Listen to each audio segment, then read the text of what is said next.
This is Jerry the Movies, and this week we're going to review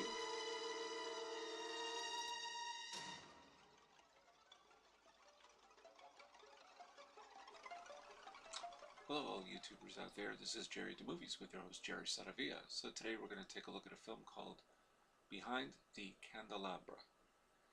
And this is a HBO film that was premiered last weekend.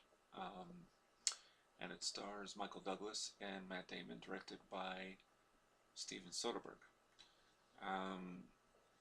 Now, Behind the Candelabra is probably one of the most honest Hollywood love stories that I've seen in quite a while, and perhaps the most human, touched with a certain kind of eccentricity that is a cut above the most generic love stories that you might see from someone like Nicholas Sparks, just throwing that name out there.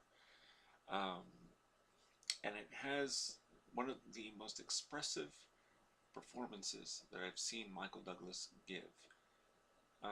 Michael Douglas it's interesting, he's one of those actors that runs not exactly hot and cold, but sort of warm and cool for me. You know, I mean, I think one of his greatest performances has been in Wall Street, and he gave an underrated performance, I think, in The China Syndrome.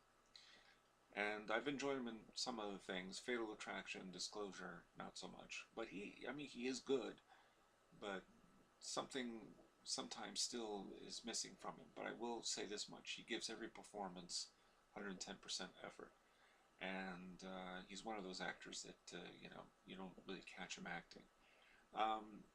Now, this film is, of course, the one where he plays Liberace, and Scott Thorson, who's the author of the book of this film, the adaptation of his book, also called Behind the Candelabra, and he's played by Matt Damon.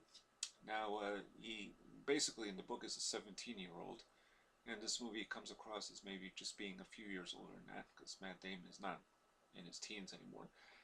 Anyhow, Scott Thorson is a farm boy and hopeful veterinarian, and from Wisconsin. Either it was Wisconsin or Wyoming, now I forgot. Oh well. Anyway, he is invited to go see this Liberace concert, and he's transfixed by Liberace, who's all decked out in thousands of sequins and rolls out his glittery piano ready to entertain and delight the audience. Now backstage, Scott meets Liberace, and the two quickly fall in love. Everything blossoms. Scott begins selling Liberace merchandise and is mistaken for his son, and Liberace legally adopts Scott as his son. Now, what happens is, of course, Scott, rather than going back home to live with a couple who kind of adopted him to some degree, he decides to stay on with Liberace because Liberace asks him to be his bodyguard and go-between with anyone else. Liberace's depicted in this film is the kind of person that doesn't really go out that much, likes to stay indoors after a show, and so on. So, anyway, moving right along, the two of them have plastic surgery done to their faces. Liberace, because already he's 58 when this movie is set, and wants to look younger.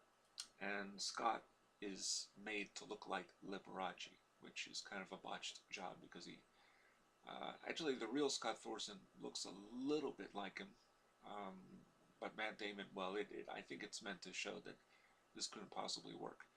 And Scott's request is to have a chin implant. So the two of them are lovers. And now, chaos does enter in the picture. Liberace has a sex drive that not even Scott can keep up with. Scott becomes addicted to weight loss pills and cocaine. And Liberace is merely addicted to sex and loves to watch porn. Now things get more awry when Scott, who's growing jealous of Liberace's sexual freedom, loses himself with his whirlwind addictions and thus is fired as Liberace's bodyguard and stage show kind of chauffeur driving literally a car onto the stage and so on.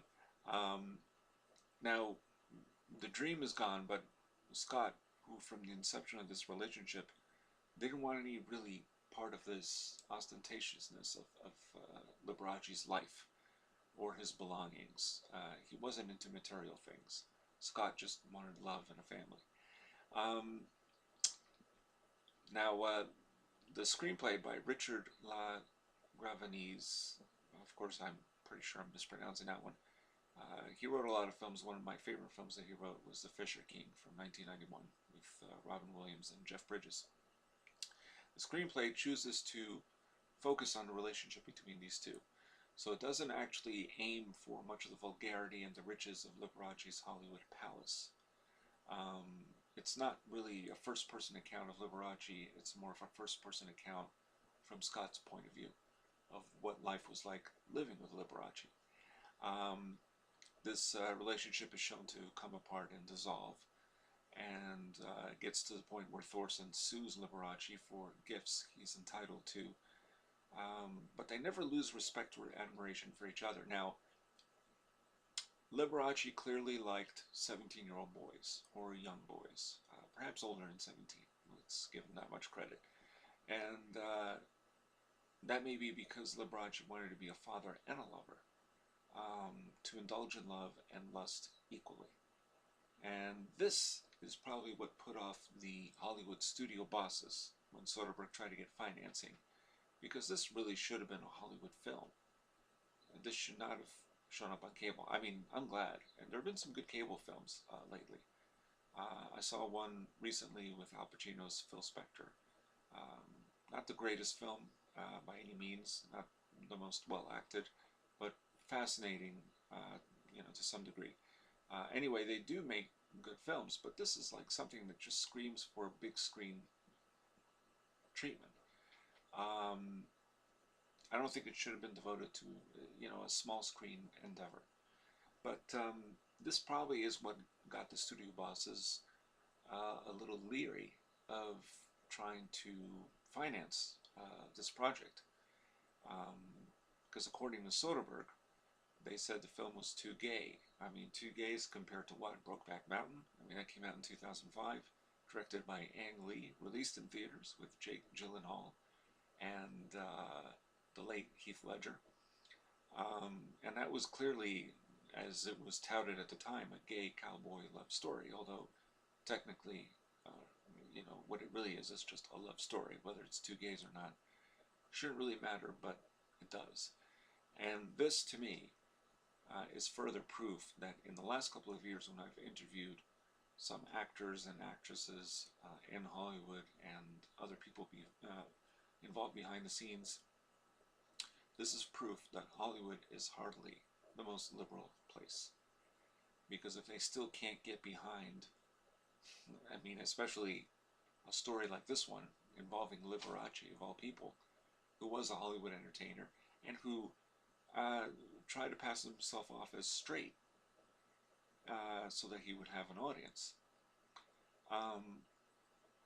But this love story and the fact that he's younger than Liberace, they just couldn't quite wrap their minds around this. It's kind of like, I remember a filmmaker involved, whose name escapes me right now, who made a film called Daughters of the Dust back in the early 90s, I believe.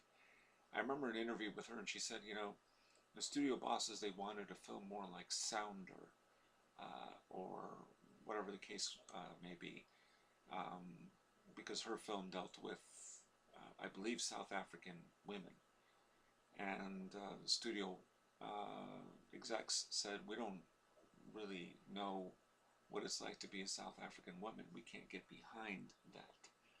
And so that may be part of it, but there have been films, you think Brokeback Mountain would have proved to be the groundbreaking exception, and that was 8 years ago, and still they don't want to finance something like this. Something as La La Land is hardly as liberal as it's purported to be. But at any rate, Behind the Candelabra, it's hard to say, is very freshly written. I mean, superbly done, and absorbingly directed by Steven Soderbergh. He just has this ability to absorb the audience I can't explain how he does it. He just knows how to hook you in. Amazing director. Apparently his last film. Last film I've seen by him was The Girlfriend Experience. Very good film, by the way. And his Ocean's 13. I haven't seen some of the films he's done in between, but the film is also acted to perfection by Michael Douglas and Matt Damon. And Damon, who just amazingly looks younger and less mature than usual. So props must go to makeup and Damon himself. Douglas, this is like the performance of a lifetime. I mean, it's an amazing work. And after a while, you just forget it's Michael Douglas, which is the whole point, right?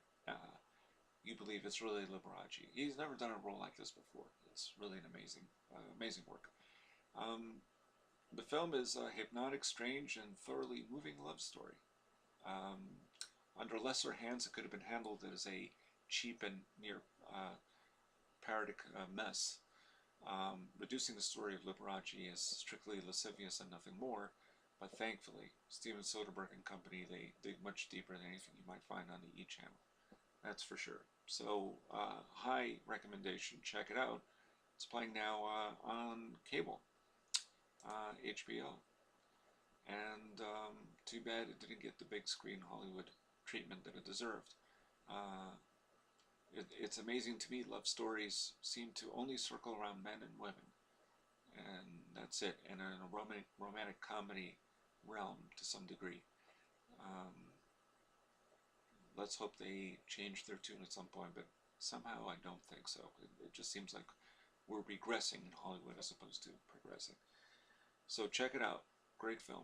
Do check it out, especially if you like Steven Soderbergh or you're a fan of the actors or all the above. And, I forgot to mention, there's also Rob Lowe, Spectre, and Debbie Reynolds. And both are, they give very good performances, but I couldn't tell that these were the actors playing the roles. They're really that good. So there, check it out. And Scott Bakula is in this film also. Dan Aykroyd. It's really, you have to check it out. So do watch it. Some scenes, I wouldn't be surprised if you're a straight male, perhaps, might, find some of the sex stuff, which isn't really that graphic but brief, a little uncomfortable. But seems that sex scenes in general make people uncomfortable. I don't know why that is. Like I said, we're regressing. And this is Jerry at the Movies with your host, Jerry Saravia, signing off.